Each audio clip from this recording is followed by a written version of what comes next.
Our first reader is a writer, live lit performer, comic, and rapper who's performed her original work with the Kates and Beast Women since their inceptions. She's also been featured at Story Club, winning audience favorite stories this past December, Chicago Women's Funny Festival, Essay Fiesta, and the Funny Story Show, among others. And she makes up 1/4 of Chicago's all-female Beastie Boys tribute. She's crafty, spitting rhymes as Ken D. And they have a show this Saturday, July 6th at L's Kitchen. And it's not in Brooklyn. You can tell who's old. Please welcome Kendra Stevens.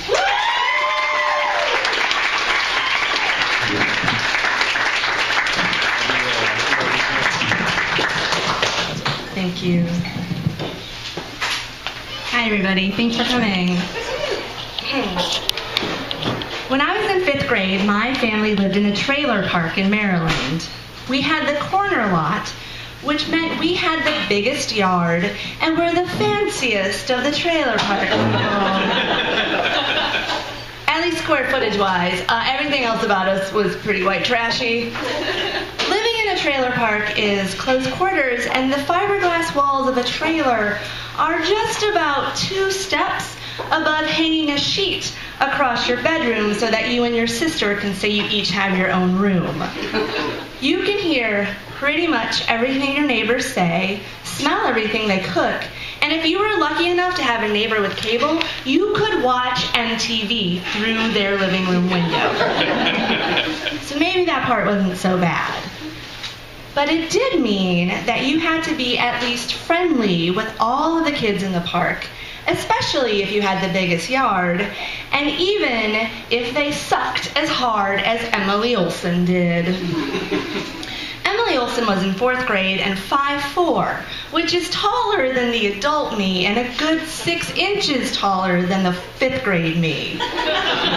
She had lived in the park her entire life, and we moved there halfway through the school year.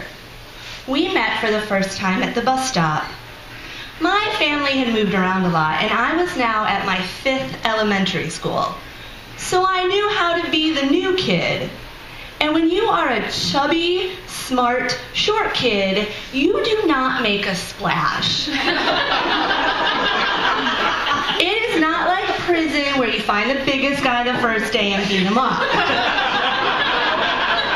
No, you keep your head down, wait for the teacher to notice you should be in the gifted program, and then find safety with your fellow nerds. So that's what I was doing. Unfortunately, I had my head down in a book. The Bully's Catnip! Emily stood over me, asked my name and what I was doing there. I'm Kendra, and I'm waiting for the bus. Oh my God, what's wrong with the way you talk? Are you retarded or something? No. I just moved here from Iowa.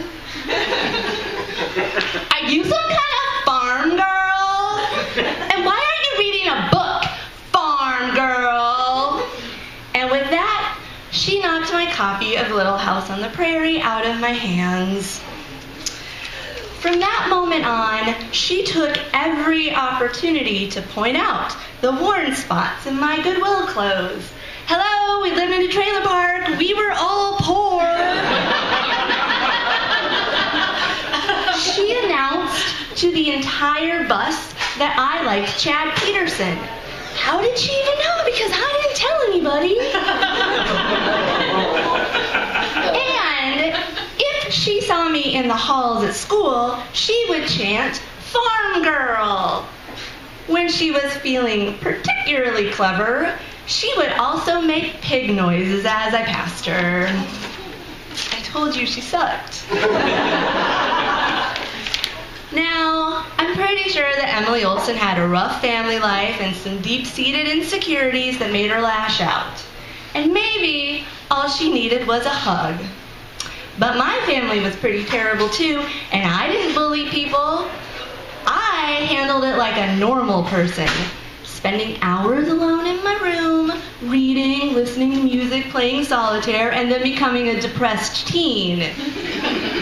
Besides, nobody gives a shit less about child psychology than a bullied kid. The only good thing about her was that it gave me something in common with Laura Ingalls Wilder. But while Nellie Olsen was a snotty rich girl with sharp tongue, golden curls, and a haughty laugh, my Olsianic tormentor was a mulleted junior linebacker with an overbite. Basically, what I'm saying is that to this day, Emily Olsen can fuck herself. Hard. One day after school, a bunch of kids were playing in my yard. My yard. We had a perfectly nice game of freeze tag going when Emily started yelling at Jennifer Brown for picking up Emily's 4-year-old brother and spinning him around instead of just tagging him. When you live on top of each other, lines regarding your family get drawn pretty quickly. I could understand Emily getting protective of her little brother. But what I couldn't understand was her saying, "Stop touching my brother, you ugly bitch!" Which didn't even make sense because Jennifer Brown was prettier than Emily Olsen any day. But I let it slide, even though Jennifer was crying a little bit, because it was almost 5:30 and we were going to have to go home to dinner. What I did not let slide was when Emily picked up my 4-year-old brother and sat him on her lap at our picnic table, just to be a dick. I am the oldest of 4 in an abusive alcoholic home. When you spend at least one night a week huddled under covers with your siblings trying not to listen to fighting, you develop an urge to protect the others, especially the youngest and the smallest. There wasn't much I could do to stop the adult in my house from bullying my brother, but I sure as shit was not going to let Emily Olsen start in on him. Especially not after she had yelled at someone else for touching her brother. That just made her a hypocrite. And yeah, I knew what that word meant in 5th grade because I read. She was a hypocrite like my dad, who went to church every Sunday but got drunk every other night of the week. Seeing my brother on her lap was offensive to me on every level. So I yelled, "You stop touching my brother, you ugly bitch!" Emily dumped my little brother on the ground, stood over me, and said, "What are you gonna do about it?" I hesitated for a second. Then I reached up as high as I could and I pushed her shoulders. "Ooh, little girl wants to fight?" I said, "Bring it." You guys, I didn't really say bring it because but that was the subtext of what I said. We started pushing each other around my yard, and every time I pushed her back harder, she looked a little scared. Because here is something that tall people will never understand. While you may never need to keep a step stool in your kitchen, something you will never be is scrappy.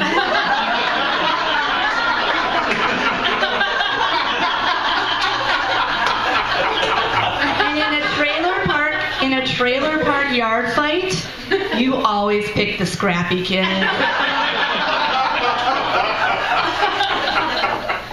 We went around my yard a couple of times, pushing back and forth, and then I realized I had started something that was going to take forever. Now this girl was violating 2 things that to this day I still hold very dear: my sense of fairness and efficiency.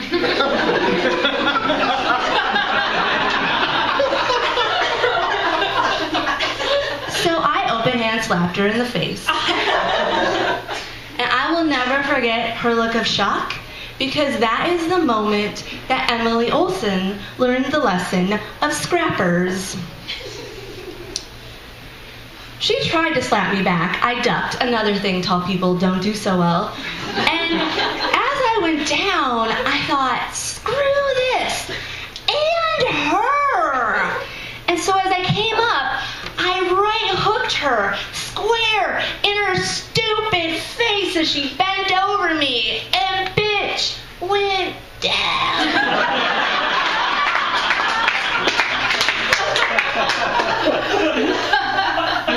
Then she got up and went home crying.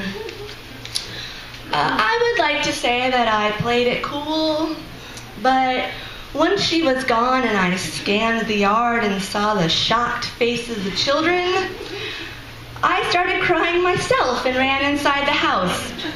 Trailer. But from that day until we moved a few months later, Emily Olsen and her black eye never spoke to me again. Thank you.